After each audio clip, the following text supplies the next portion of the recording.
21, 22 ako ngayon. Gwapahaba aning bayhana, thank you. 16. 16 summer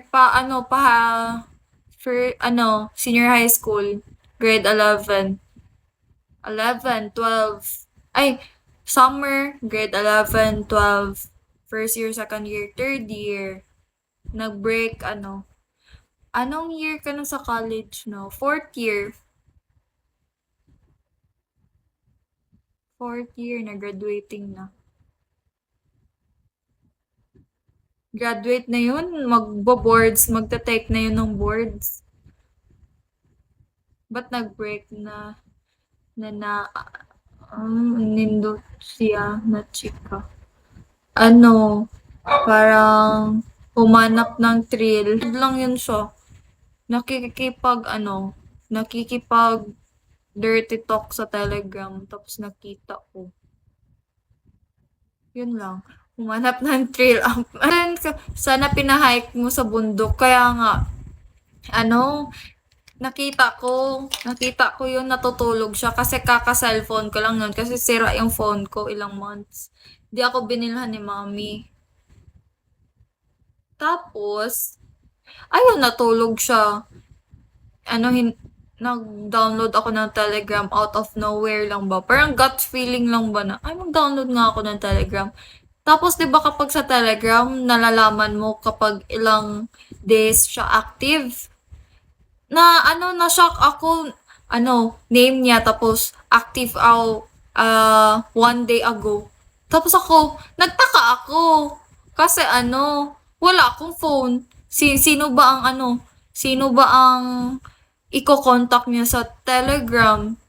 Ayun, dinilit na yung Telegram niya. Pero pag download ko, andun pa yung mga message. Tapos sabi niya sa akin, na-hack daw yung Telegram niya. Sabi ko, hindi mahahack yung Telegram account kasi kapag mag-o-open ka ng Telegram, need ng OTP ng phone number mo. 'Di ba? Ayun, nakita ko. May mga movies doon. May mga free, may mga babae din doon na ibibigay lang kahit free. For fun, ganyan ba? Ayun. Sira yung cabinet ko sa bahay ko. Muntik ko nang ganyan sa kanya. First boyfriend, kasi conservative, masyado sila mami at saka sila daddy nung sabi niya, na-hack lang daw Telegram niya. Legal kayo. Oo! Alam mo ba na that's the time na nakakatulog na yun siya sa room ko kasi nasa third year college na kami. Nasa third year college na kami. Naligal ko siya before, pero bawal kaming magpunta ng kwarto na kami lang dalawa. If ever yes na ganyan, meron si mami. Meron si mami or sa dining or sa sala kami matutulog. Ganon. Tapos yung nakuha na ni mami yung time na nakuha niya na yung loob ni mami at saka ni daddy, doon din nagloko.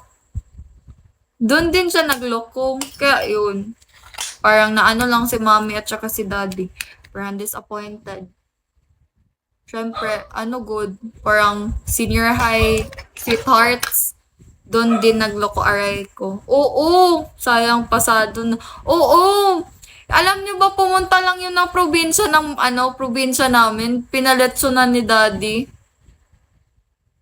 Tangay na siya. Pero okay lang, we good. No hate.